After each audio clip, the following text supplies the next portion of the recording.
research led me to the study of the spiritual forces with which all of us are blessed. And it was in this field that I came upon a clue.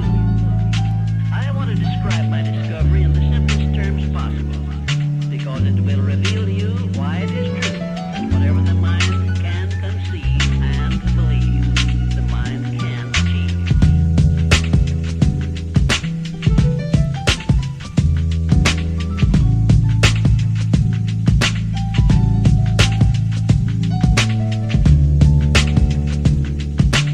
When you speak of your poverty and lack of education, you are simply directing your mind power to attract these undesirable circumstances.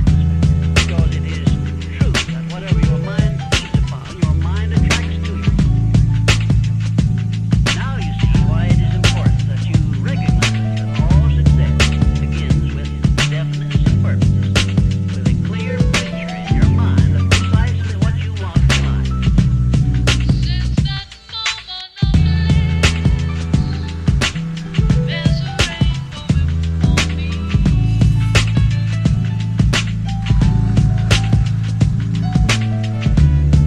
Skies above, not be stormy. On page 2 of your notebook, write down a clear statement of precisely what you intend to give in return for that which you desire from life. Skies above, And then start in right where you stand now. Begin giving. since that moment of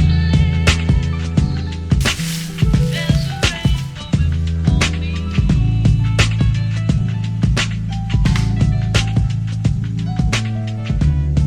Skies above, not be stormy.